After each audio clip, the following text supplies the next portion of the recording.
I'm tired of what my people have done, what they continue to do. I'm sick of it. I'm tired of seeing people suffer. I'm tired of the inequality. And you ought to give a too.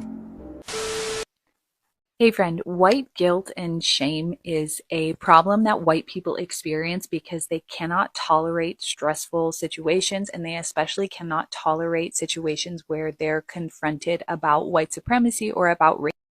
So it's a form of dirty pain, which Menachem describes in his book, which is a type of pain where we are sitting in our wounds and refusing to heal them. So we are becoming cruel or violent. We are running away. We are just emotionally disassociating ourselves.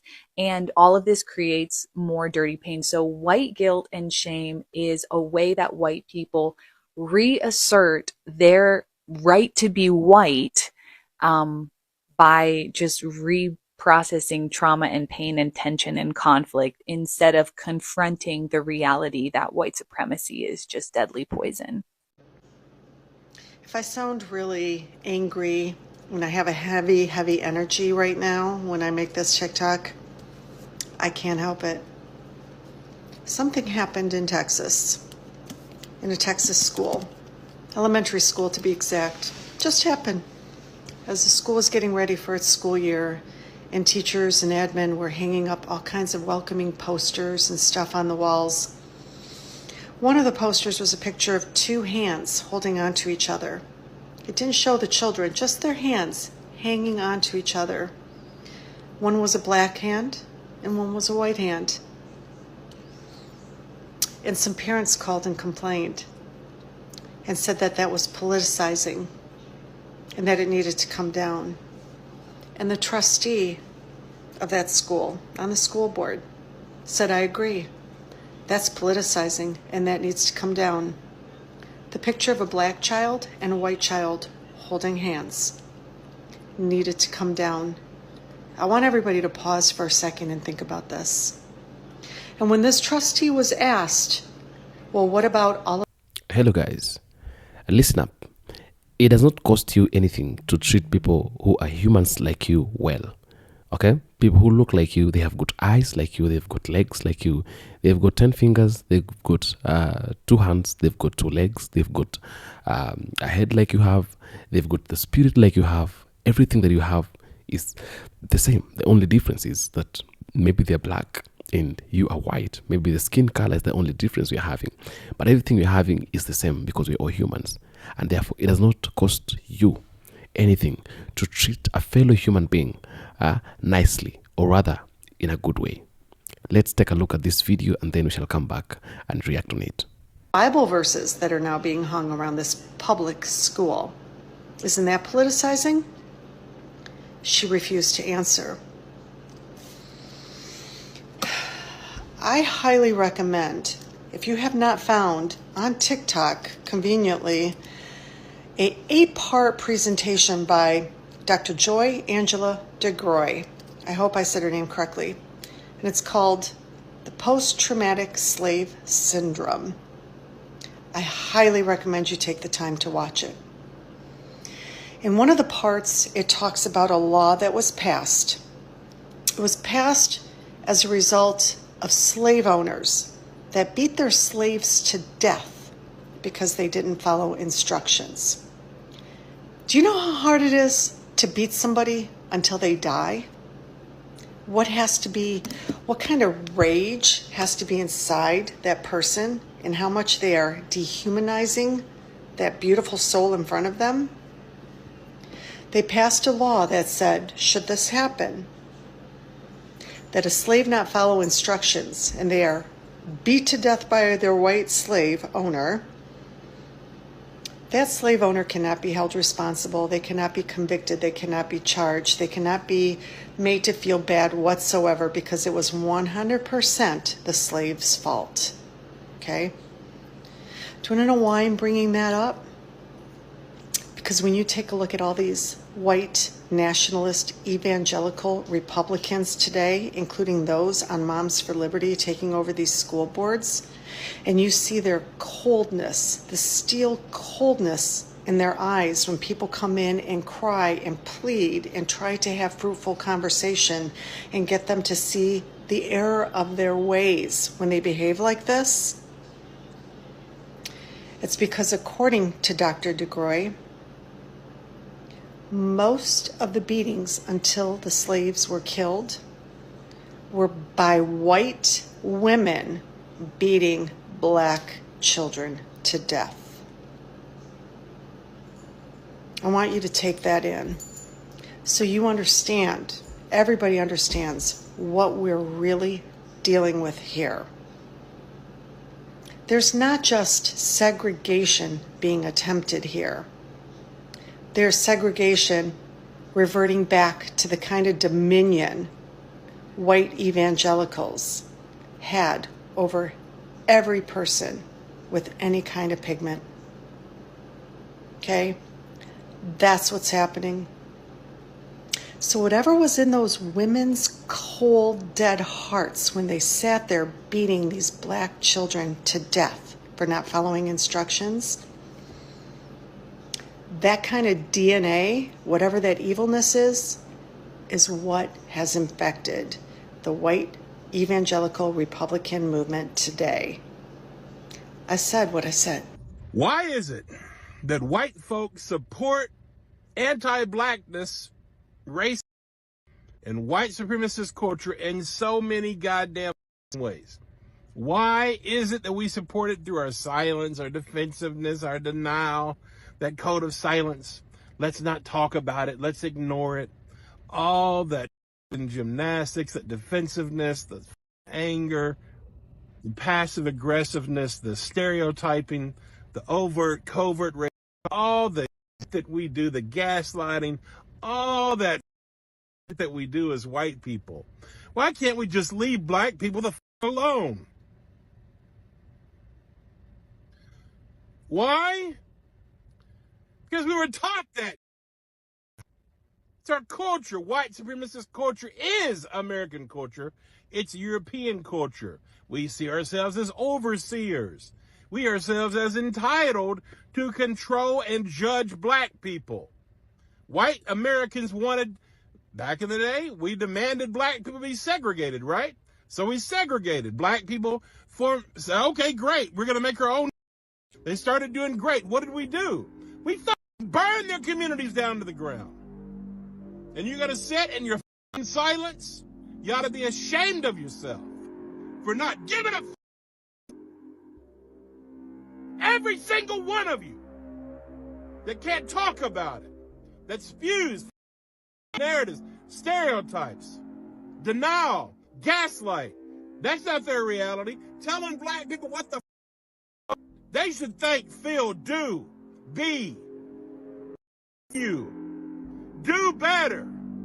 Reject your training, your indoctrination. Question your own goddamn morality racially for once in your life. I'm tired.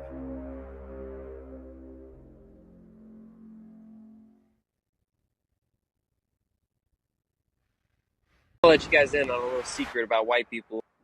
Every single white person knows somebody who is racist. Racist towards black people, racist towards Spanish people. We all know somebody. It might be our family member, it might be a distant relative, it might be a coworker, it might be an old friend, but we all know somebody. Personally, I come from a whole family of racist people. Yeah, my entire family is Republican too, okay?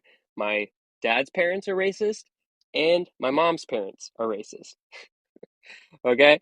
So I'm literally going against everything by talking about this. I am putting my own life on the line by speaking about this, and that's what we all should be doing. See, we could have ended this a long time ago, but people like my mom listened to these racist comments that their parents were making and didn't speak out against it. They kept their mouths shut, or they agreed with them silently, you know? But they didn't do anything about it. They continued to let this be passed on generation after generation. Oh, my mom never told me or taught me any racist ideologies. she continued to let it happen because she didn't speak out against it when her parents were talking about it, or my dad's parents were talking.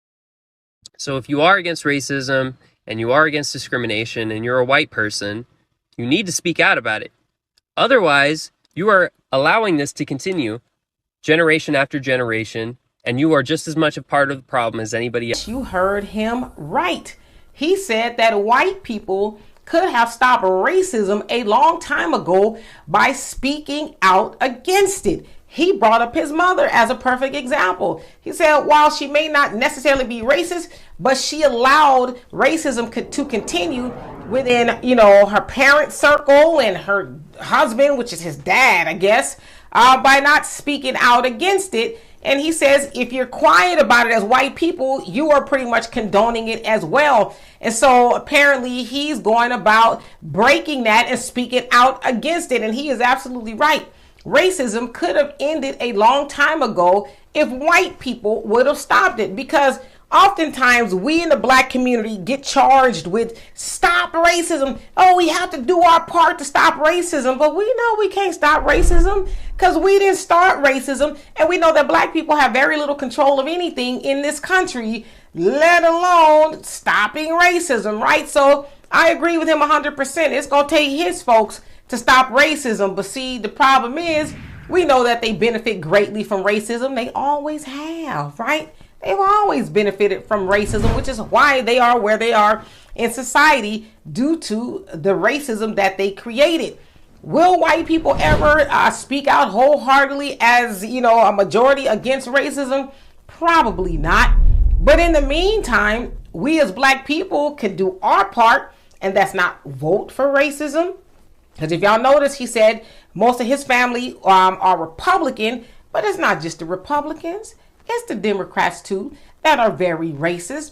So we can stop voting for racism, and we can stop spending with racism as much as we can, right? And start pouring into our black-owned businesses so that we can build something of our own.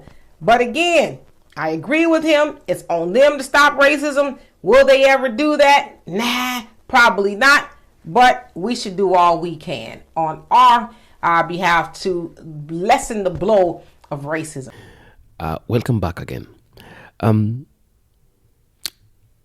When you're talking about racism here, maybe when you're talking about racism, some people think it's a joke. Maybe some people think it's something that we're just talking, we're just saying. But the truth is that racism is real, and people are racist out here. I'm talking from the perspective of a human being, not from the perspective of a black person, or rather from the perspective of a white person. But the truth is that racism out here is real, and people are racist out here. I've heard of a black person who says, I'm a racist. She agrees. She agrees. She was a racist. That's what she said. And I've met many white people who agree they are racists. Now, it's believed and it's known. It's like a culture to the white people to be racist, and it's something they do as a like, it's something they just do and they feel comfortable doing it. Because I haven't seen many black people being racist. Maybe just some of them, but I don't know. What do you have to say? Maybe I have not walked around so much. You tell me what you think. But I'm happy with these people who have been speaking in the previous video that I just played, because they're condemning what is wrong. They're condemning racism, and they're condemning the issues of seeing other people like not humans. They're really condemning it, and it's good, because when you see something that is bad, just condemn it, regardless of the color, whether you're black, whether you're white, because we are humans at the end of the day, and we have to condemn sin. Whether something is bad, we have to come out and say no to it, because at the end of the day, you'll realize that the people you mistreat today might be the people who are going to help you tomorrow. And you have to keep that in mind. When you're doing things out here, you have to keep that in mind, because you don't know what tomorrow holds. You don't know what tomorrow will bring. Okay? I might be a black person. You're a white person. You're better than me, maybe. And tomorrow you might need me in a situation that you cannot even be able maybe to extract yourself from it. And you might see a white person mistreat them, treat them bad today, and tomorrow they can be the people who will come and help you. Okay, so we are all humans. As much as we are people who maybe we have people of different colors and we have our own indifferences, let us embrace that humanity, because humanity is better than everything. Okay, when I'm talking about humanity, I'm talking about people who have got, like, you have the spirit, you have the blood within you. Okay, you can die just like the other person, you can feel pain just like the other person, you can you have feelings. You can feel bad sometimes when people wrong you, when people heartbreak you, just like the other people. So that's humanity that I'm talking about. And when it comes to the issues of humanity, then we need to be humans. We need to live like humans. We need to treat each other like humans. Whenever you see something bad or something that is not good, that a human being is not supposed to be doing, when you see someone else being treated bad by another person who is a white or who is a black, you need to speak up, because at the end of the day, we are humans and we are embracing humans. Okay, in Africa, we have a leader who's called Ibrahim Traore, and that young man is 35 years old. He really embraces humanity in Africa. He talks about humanity all the times. We have Julius Malema, who talks about humanity all the times. Don't treat other people like cyborgs, treating them like maybe they are vampires. They're not human beings like you, or they are devils. Okay, we need to know that. And if we can be able to do that, we will make the world a better place for everyone, for everybody to live. Okay, black people mostly have been resisted, and it's not good. And also, we have seen white people, white people who have been resisted. A few black people have seen them resisting other people. Today, I'm standing at the middle position of saying we should be humans and treat each other like humans. When you see anything bad, you come out and condemn it. These white people, they did a very good thing. They took a very good step by coming out and condemning racism and condemning every bad thing. Okay, it's not like it's not like they're poor, or rather they don't have anything to say. But it's like maybe they're having that sort of humanity within them, so that they can be able to speak things like this. Because you'd find other white people who are just speaking like they just don't talk about humanity. Like they just say openly, I'm a racist and I don't care. Okay, I am a racist. I'll tell you that. Okay, we've seen some of them doing it at the light during the day, and they don't fear anything. So I think we need to talk about that. We need to address that, and we need to actually stop doing it. Do good and go your way. God will reward you, because doing good, everybody who does good, whether you're white or you're black, at the end of the day, there's a reward from God. So today, I want us all to do good and be good people. Thank you so much for tuning into African Streamline. I am the African Streamline. Everything that concerns Africa, concerns black people, concerns me and you as black people. Adios, muchachos.